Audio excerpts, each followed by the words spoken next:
3 साल में 3 बिलियन की कंपनी। देख मेरा सिंपल बात है, मैंने 3 साल में ना 1000 दिन में 3 बिलियन की कंपनी बनाई है। हिसाब लगा ले, 20,000 करोड़ रुपए बनते हैं, दिन का 20 करोड़ रुपए का धंधा बनाता हूँ मैं, वैल्यू। ठीक है, मैं जब धंधा बनाने बैठा था ना, मैं किसी के सहारे नहीं बैठा था, कोई नहीं होता ना तब भी बनाता धंधा। ऑफ कोर्स, समझ रहे हैं। तो आखिर कैसे बनाया इतना बड़ा धंधा? क्या सच में जी तोड़ मेहनत की है या फिर सब दोगलापन है? क्या भारत पे एक स्कैंडल है? सब कुछ जानेंगे आज की इस वीडियो में।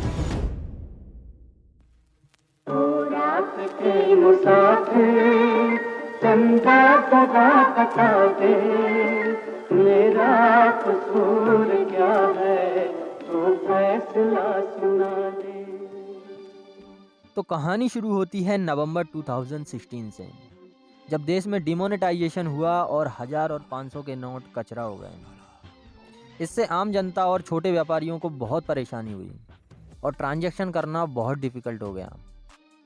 यहीं से क्रेज़ शुरू हुआ क्यूआर कोड का, जो ऑनलाइन ट्रांजैक्शन करने में हेल्प कर रहे थे। लेकिन इनके साथ एक प्रॉब्लम थी, ये सिर्फ अपने ही सिस्टम को सपोर्ट करते थे। लाइक अगर आप फ़ोनपे का क्यूआर कोड यूज़ कर रहे हैं तो ये सिर्फ फ़ोनपे को ही सपोर्ट करेगा, बाकी से इसे कोई मतलब नहीं।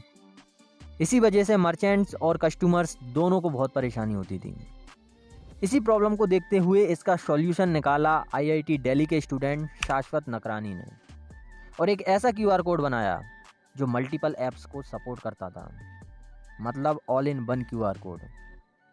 पर इसे बनाने के बाद भी इन्हें समझ नहीं आ रहा था कि इसका करें तो करें क्या, इसको लोगों तक कैसे पहुंचाएं और इसे एक बिजनेस में कन्वर्ट कैसे करें।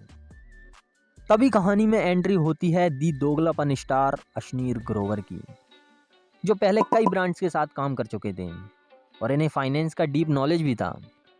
तो अपना एक्सपीरियंस और शाश्वत की टेक्निकल स्किल्स का यूज करके इन्होंने भारत पे की शुरुआत की। अब क्वेश्चन ये है कि भारत पे ने ऐसा क्या कर दिया जो फोन पे, गूगल पे और पेटीएम जैसे जाइंट भी नहीं कर पाए। और अगर इन्होंने इतनी बड़ी प्रॉब्लम का सॉल्यूशन निकाला था तो ये स्कैम कैसे हो सकता है, जानना चाहते हो? तो क्यूआर कोड की प्रॉब्लम को तो शाश्वत नकरानी ने सॉल्व कर दिया था, लेकिन इसके अलावा भी अशनीर ग्रोवर ने मेनली 3 प्रॉब्लम्स को आइडेंटिफाई किया। पहला ये कि जब भी कोई व्यापारी ट्रांजैक्शन करता था तो अदर कंपनीज उससे 1.5% के अराउंड चार्ज करती थी, जो उसके लिए एक बहुत बड़ा अमाउंट था। दूसरा, जब भी कोई मर्चेंट ट्रांजैक्शन करता था तो पैसा 1 से 2 दिन के बाद ट्रांसफ़र होता था, जिससे उससे बहुत परेशानी होती थी। और थर्ड ये कि किसी भी व्यापारी को अपना बिजनेस बड़ा करने के लिए लोन की ज़रूरत होती है, जो कि कोई भी बैंक बड़ी आसानी से नहीं देती है, क्योंकि उसके लिए आपको कुछ ना कुछ गिरवी रखना पड़ता है, जो कि मेनली सभी के पास नहीं होता है। अशनीर ग्रोवर ने इन तीनों प्रॉब्लम्स को बहुत अच्छी तरह से टैकल किया। इन्होंने ट्रांजैक्शन फ़ी को 0 कर दिया और एक ऐसा एल्गोरिदम सेट किया ताकि किसी को भी पैसे के लिए वेट ना करना पड़े, बल्कि तुरंत पेमेंट हो जाए। पर इस तरह से तो ये कभी पैसा नहीं कमा पाते और रोड पर आ जाते हैं। इसीलिए इन्होंने लोन देना शुरू किया, वो भी बिना झंझट के, मतलब बिना कुछ गिरवी रखे। पर ये तो बहुत रिस्की होता है, और बैंक ऐसा क्यों नहीं कर रहे थे? बैंक ऐसा नहीं कर सकते क्योंकि उनके पास लोगों का डेटा नहीं होता है, जो कि भारत पे के पास था। जैसे जब भी कोई व्यापारी इनका क्यूआर कोड यूज़ करता था तो इनके पास उसका पूरा डेटा सेव हो जाता था। जैसे वो कितना ट्रांजैक्शन करता है, वो कितना प्रॉफिट कमाता है, महीने में उसकी सेल क्या होती है। और इसी वजह से इन्हें पता रहता था कि किसको लोन देना है और किसको नहीं। पर यहाँ तक तो सब समझ में आता है, लेकिन सबसे बड़ी प्रॉब्लम तो लोन को रिकवर करने में आती है, जिसके लिए बैंक्स नोटिस इशू करती हैं, अलग से एक स्टाफ हायर करती हैं ताकि वो पैसा वसूल कर सकें। पर क्या भारत पे ने ऐसा किया? बिल्कुल नहीं। भारत पे हर ट्रांजैक्शन पर थोड़ा थोड़ा करके लोन को कवर करता था, जिससे कि व्यापारी को भी कोई प्रॉब्लम नहीं होती थी और इनका लोन भी रिकवर हो जाता था। इसी वजह से इनका लोन रिकवरी रेट 96% है, जो कि किसी भी बैंक के कंपैरिजन में बहुत ज़्यादा है। इनकी इन्हीं स्ट्रेटजीज़ की वजह से भारत पे बहुत तेज़ी से इंडिया में फैलने लगा और इनके 7.5 मिलियन मर्चेंट्स पार्टनर बन गए। इसके बाद इन्होंने और भी सर्विसेज को शुरू किया, लाइक 12% क्लब, पोस्ट पे, डिजिटल गोल्ड प्रोडक्ट और इसके अलावा भी बहुत कुछ। पर यहाँ तक तो सब ठीक चल रहा था, कंपनी ग्रो कर रही थी, ये शार्क टैंक इंडिया में जज भी बन गए थे। लेकिन कुछ दिन पहले एक ऑडियो लीक हुई जिसके बाद इनके एल लग गए।